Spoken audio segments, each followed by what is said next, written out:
भारत माता की, भारत माता की, भारत माता की। वंदे वंदे वंदे। अमेठी की लोकप्रिय सांसद, केंद्रीय मंत्री, लोकसभा चुनाव 2024 में भारतीय जनता पार्टी, अपना दल, निषाद पार्टी, राजभर पार्टी, राष्ट्रीय लोक दल के द्वारा समर्थित भारतीय जनता पार्टी की लोकप्रिय प्रत्याशी सम्माननीय श्रीमती स्मृति ईरानी जी, प्रदेश सरकार में मेरे सहयोगी मंत्री श्री मयंकेश्वर शरण सिंह जी, माननीय विधायक श्री सुरेश पासी जी, श्री अशोक कोरी जी, विधान परिषद सदस्य श्री शैलेंद्र प्रताप सिंह जी, जिलाध्यक्ष भारतीय जनता पार्टी श्री राम प्रसाद मिश्रा जी, अध्यक्ष जिला पंचायत अमेठी श्री राजेश अग्रहरी जी, पूर्व जिलाध्यक्ष श्री दुर्गेश त्रिपाठी जी, पूर्व विधायक चंद्रप्रकाश मिश्र जी, पूर्व विधायक श्री तेजभान सिंह जी, नगर पालिका गौरीगंज के अध्यक्ष श्रीमती रश्मि सिंह जी, जिला पंचायत की पूर्व सदस्य श्री मुकेश सिंह जी, पूर्व मंत्री श्री जंग बहादुर सिंह जी, पूर्व जिलाध्यक्ष श्री दयाशंकर यादव जी और गौरीगंज अमेठी लोकसभा क्षेत्र से जुड़े हुए सभी उपस्थित बहनों और भाइयों, इतिहास का सृजन करने वाले अमेठी लोकसभा क्षेत्र से जुड़े हुए आप सभी बहनों और भाइयों का मैं हृदय से अभिनंदन करता हूं, स्वागत करता हूं। बहनों और भाइयों, आपने 2019 में एक क्रांतिकारी निर्णय लिया और उस निर्णय की धमक न केवल लखनऊ में थी बल्कि दिल्ली में भी सुनाई दे रही थी। बहनों और भाइयों, जब निर्णय सही होता है तो परिणाम भी सही होते हैं।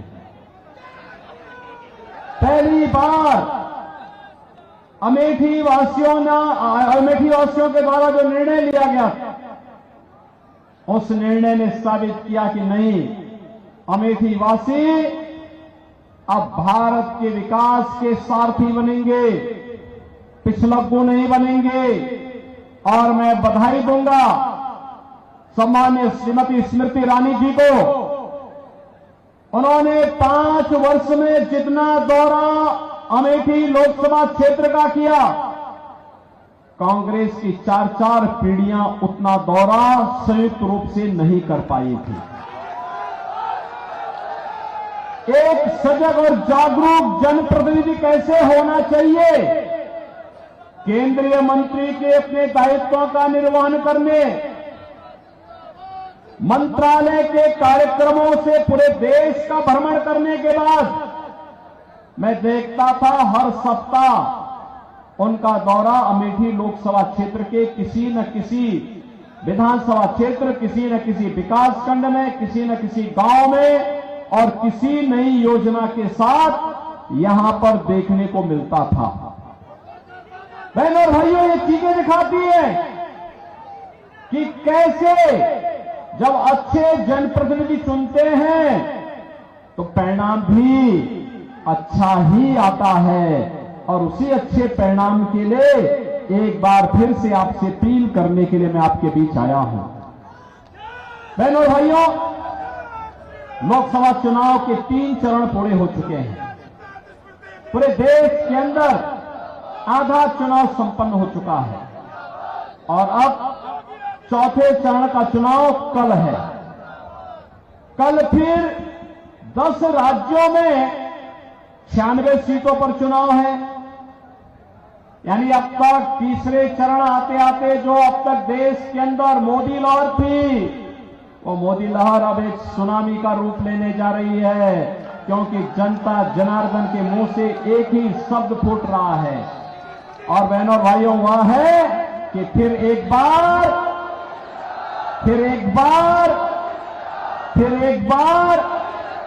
अब की बार ये 400 पार। जब हम 400 पार की बात करते हैं तो कांग्रेस और इंडी गठबंधन को चक्कर आने लगता है कि 400 पार कैसे होना है। बहनों और भाइयों, मैं आपसे बताना चाहता हूं, सबसे पहली बात कि कांग्रेस समर्थन के लिए, किसी भी पार्टी को समर्थन करने के लिए, पूरा बहुमत की सरकार बनाने के लिए 273 सीट चाहिए। कांग्रेस इतनी सीटों पर ही चुनाव नहीं लड़ पा रही पूरे देश के अंदर, तो क्या ये सरकार बनाएगी क्या? दूसरा है जो कांग्रेस मॉडल देना चाहती है, बहनों और भाइयों, उससे बचना। इसलिए बचना, मैं उसमें बाद में आता हूं। लेकिन जब देश के अंदर अलग अलग राज्यों में मुझे जाने का अवसर प्राप्त हुआ, पश्चिम में पहले चरण, दूसरे चरण, तीसरे चरण के मतदान के बाद जब भी हम जनता जनार्दन के पास गए, हमने कहा भी फिर एक बार मोदी सरकार आप चिल्ला रहे हैं, अब की बार 400 पार की बात कर रहे हैं, कैसे होगा? तो हर एक ओर से एक आवाज आती थी, और वो आवाज क्या आती थी? लोग एक ही बात कहते थे कि जो राम को लाए हैं,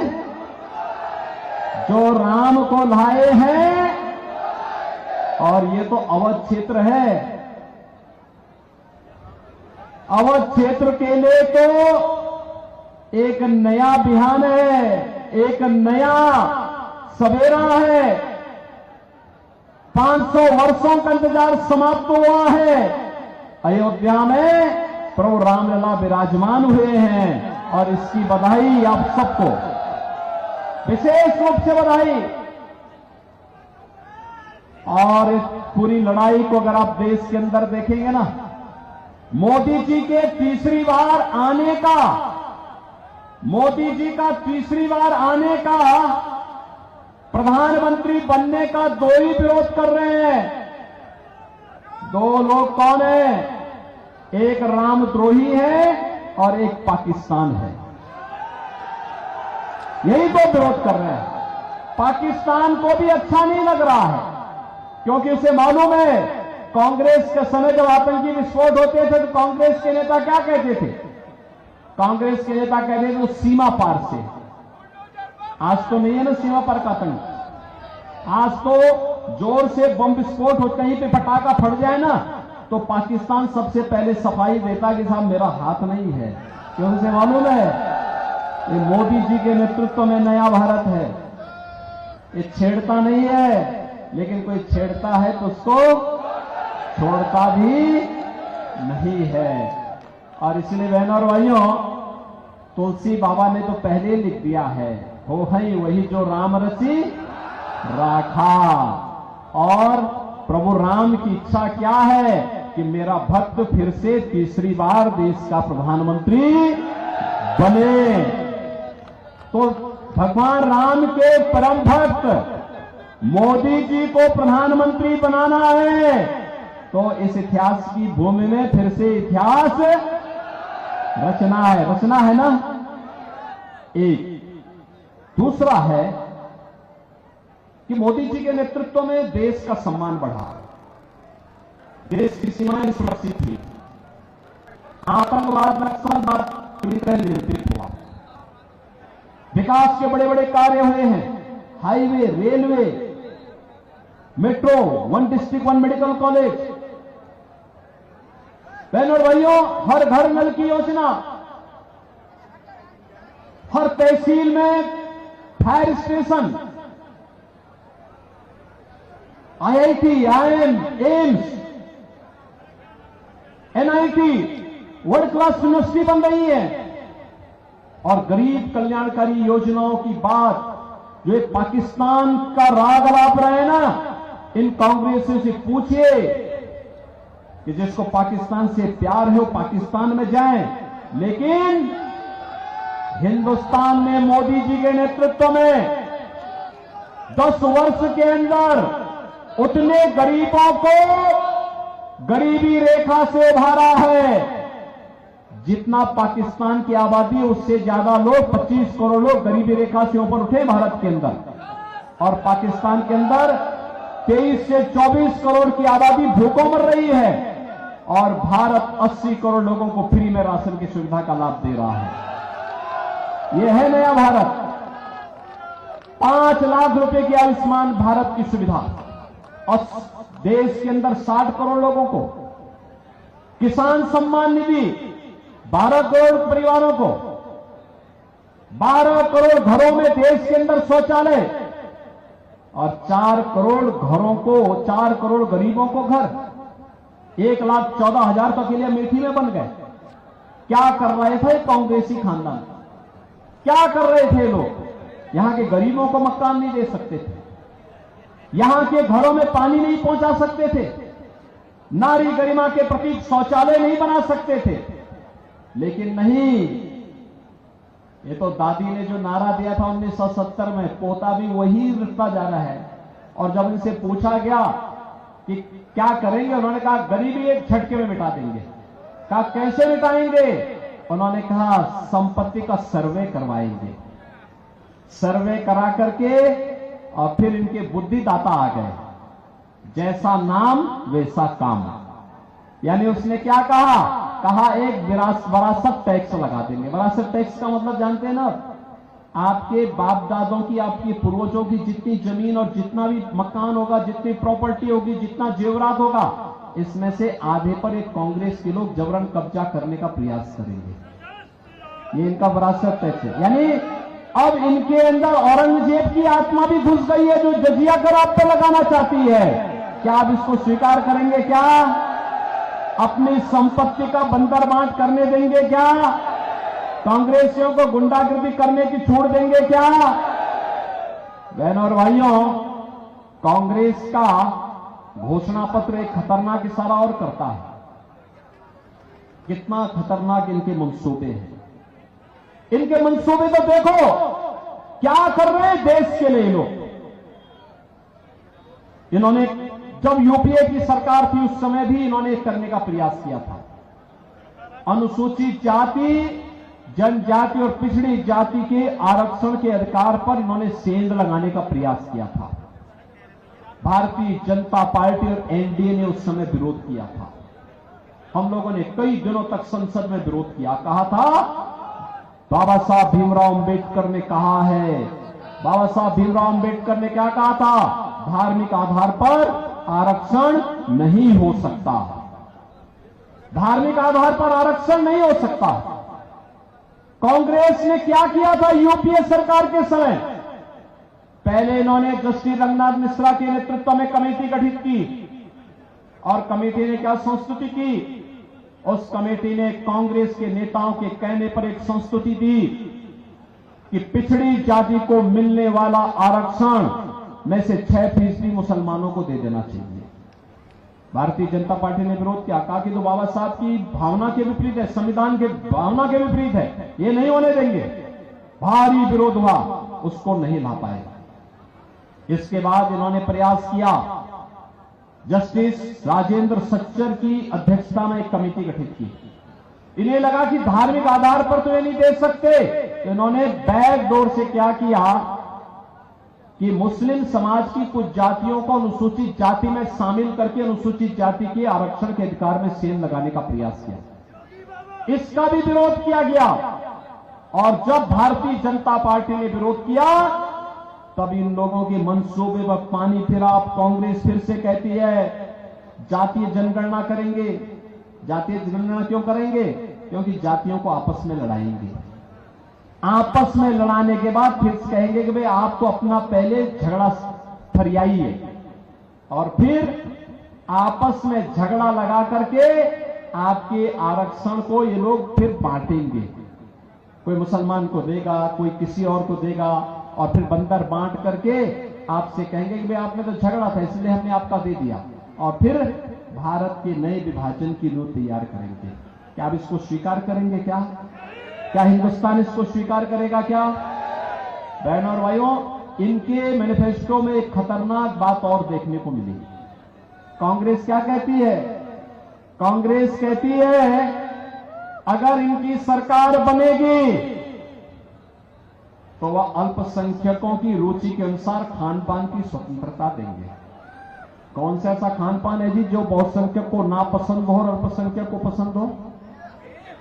बहनों और भाइयों, रोटी सब खाते हैं, चावल सब खाते हैं, खिचड़ी सब खाते हैं, खीर सब खाते हैं, फल भी सब खाते हैं, लेकिन एक जगह के ठहर जाता है। जब मुसलमान को मांस की तरफ जाता है तो हिंदू उसका विरोध करता है, कहता नहीं, ये नहीं स्वीकार होगा। कांग्रेस अब गौ हत्या को भी प्रश्रय देगी। क्या आप इस पाप को स्वीकार करेंगे? क्या अमेठी इस पाप को स्वीकार करेगा? क्या हिंदुस्तान इस पाप को स्वीकार करेगा? क्या कांग्रेस के मंसूबे पूरे होंगे? क्या बहनों और भाइयों, इस पाप में हम भागीदार नहीं बन सकते। अरे पहले तो 500 वर्षों का इंतजार समाप्त होकर के अयोध्या में रामलला विराजमान हुई। अयोध्या में राम मंदिर में कितने रोड़े इन्होंने अटकाए। इनके बुद्धिदाता क्या कहते हैं? भारत के अंदर राम मंदिर का निर्माण नहीं होना चाहिए। समाजवादी पार्टी इनकी जो सहयोगी दल है वो क्या कहती है कि राम मंदिर बेकार बना।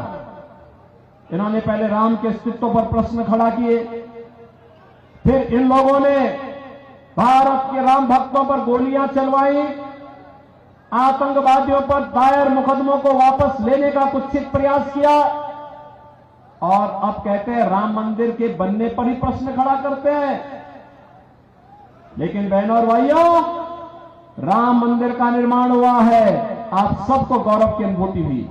आप अपनी पीढ़ी को बता पाएंगे कि हमने राम मंदिर को बनते देखा है, रामलला को 500 वर्षों के बाद विराजमान होते हुए देखा है। इतिहास बना रहे हैं आप इतिहास बना रहे हैं। राम मंदिर के लिए आने वाली पीढ़ी को आप बता पाएंगे कि हमने राम मंदिर का निर्माण हमारे इस समय में हुआ है, इस लोग को भी बताएंगे, और बहनों और भाइयों अगली पीढ़ी को भी बता पाएंगे, और अपने पूर्वजों के पास जब परलोक में जाएंगे तो वहां भी अपने पूर्वजों को हम बता पाएंगे कि हां, आपके संकल्पों की पूर्ति, आपके आज के संकल्प की पूर्ति हम लोगों ने किया था, क्योंकि हमने मोदी जी को चुना था। बोलेंगे ना? और बहनों और भाइयों, एक तो गौरव की बात, हमारे पुणे हमारे साथ जुड़ा है। अगर कांग्रेस की तरफ धोखे से भी हमने वोट दे दिया और कांग्रेसियों ने गौ हत्या की छूट दी, तो उस पाप से हम फिर वंचित नहीं रह पाएंगे। अगर राम मंदिर का पुण्य हमारे साथ में है कि कांग्रेसियों के द्वारा गौ हत्या का पाप भी हमारे ऊपर थोप दिया जाएगा, और इस पाप में कभी शरीक मत होना।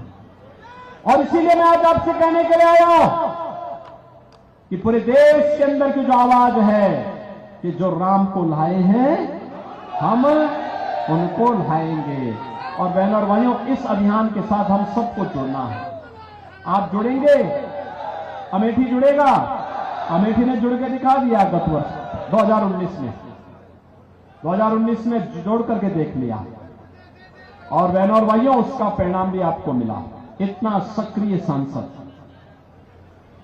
यहां के विकास के लिए इतना आग्रही सांसद, अमेठी में हर योजना आनी चाहिए, इसके लिए लगातार जागरूक सांसद किसी संसदीय क्षेत्र को मिल जाए तो उसका सौभाग्य होगा। और बहनों और भाइयों, इस बार तो गौरीगंज के हमारे सभी प्रतिनिधि आपके साथ में हैं, बीजेपी के साथ में हैं। सबने कहा, आपने देखा ना, मैं तो अमेठी और रायबरेली की जनता का इसलिए अभिनंदन करूंगा कि आपने जिन्हें भी अपना प्रतिनिधि चुना, अगर राम मंदिर का विरोध कांग्रेस ने किया तो उन्होंने कांग्रेस ने, समाजवादी पार्टी ने किया तो उन्होंने समाजवादी पार्टी से विद्रोह किया। कहा कि वे देखो सब कुछ स्वीकार करेंगे लेकिन राम का अपमान स्वीकार नहीं करेंगे। हां, गौरीगंज से आपने राकेश प्रताप सिंह को विधायक बनाया।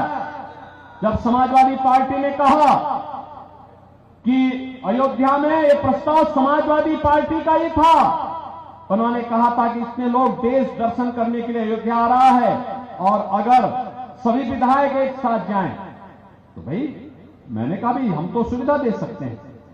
मैं स्वयं अयोध्या गया था, अयोध्या में सारी व्यवस्था कराया था और व्यवस्था कराने के बाद जब मैंने देखा कि समाजवादी पार्टी ने तो विरोध कर दिया, कहा कि नहीं हम अयोध्या नहीं जाएंगे, तो उसके बाद बहनों और भाइयों ये राम मंदिर का आज भी विरोध करते हैं। इनको राम मंदिर से परहेज है। भारत के अंदर राम और राष्ट्र एक दूसरे के पूरक है, अलग करके देखा ही नहीं जा सकता। और राम मंदिर का विरोध ये लोग करते हैं, इसका मतलब पाकिस्तान के साथ इनकी भावनाएं जुड़ रही हैं और ऐसे लोगों को हमें कतई स्वीकार नहीं करना है। इन सब के मंसूबे आपको देख लिए ना, और इसीलिए मैं धन्यवाद दूंगा मैं इन सभी विधायकों को जिन्होंने समाजवादी पार्टी से कहा कि भाई देखो राजनीति बहुत हो जाएगी लेकिन हम लोग भगवान राम का विरोध स्वीकार नहीं कर सकते, भगवान राम का अपमान स्वीकार नहीं कर सकते। राकेश प्रताप सिंह ने भी विरोध किया, रायबरेली में पांडे जी ने विरोध किया। उन्होंने कहा कि नहीं ये सब कुछ हो सकता है लेकिन अगर भगवान राम का विरोध करोगे तो फिर हम इसका मुंह तोड़ जवाब देंगे, चाहे वह कोई भी क्यों ना हो। और बहनों और भाइयों, आज तो पूरी अमेठी एक बार फिर से भारतीय जनता पार्टी की लोकप्रिय प्रत्याशी सम्मान्य स्मृति जी के समर्थन में खड़ा हुआ है। और इसलिए मैं आप सबके लिए आपसे अपील करूंगा कि बहनों और भाइयों, पंचम चरण में आपको मतदान करना है। एक चरण, चौथा चरण कल है और पांचवां चरण 20 मई को है। और 20 मई के लिए मैं आपसे अपील करूंगा, देश के सम्मान के लिए, देश की सुरक्षा के लिए, विकास के लिए, गरीब कल्याण के लिए, विरासत और विकास की बेहतर समन्वय के लिए, आत्मनिर्भर और विकसित भारत की मोदी जी की संकल्पना के लिए मोदी जी को तीसरा कार्यकाल चाहिए। और इसलिए बहनों और भाइयों, उस तीसरे कार्यकाल के लिए मोदी जी आपके द्वारा एक एक वोट जो दिया जाएगा ना, कमल के फूल पर अमेठी में जो पड़ेगा वो सीधे मोदी जी के पास जाएगा, मोदी जी को संबल प्रदान करेगा, मोदी जी को देश का प्रधानमंत्री बनाने में सहायक होगा। और इसके लिए आपको अपना समर्थन देना, अपना आशीर्वाद देना है। सहमत हैं? सभी सहमत हैं? पूरी अमेठी सहमत है? भारी बहुमत से एक एक घर जाएंगे, मोदी जी का प्रतिनिधि बनकर के, स्मृति जी का प्रतिनिधि बनकर के घर घर जाकर के अलग जगाएंगे, भाजपा को जिताएंगे, कांग्रेस के चटकारों की जमानत जब्त कराएंगे, आतंकवाद और पाकिस्तान समर्थकों की जमानत जब्त कराएंगे, अमेठी की जनता को विकास से वंचित रखने वालों की जमानत जब्त करवाएंगे। इसके लिए आपको सबको खड़ा होना पड़ेगा, वोट की रखवाली भी करनी होगी, कमल चुनाव चिन्ह को घर घर खिलाना होगा। सहमत है ना? तो फिर मेरे साथ बोलेंगे, भारत माता की, भारत माता की, भारत माता की जय श्री राम, जय जय श्री राम।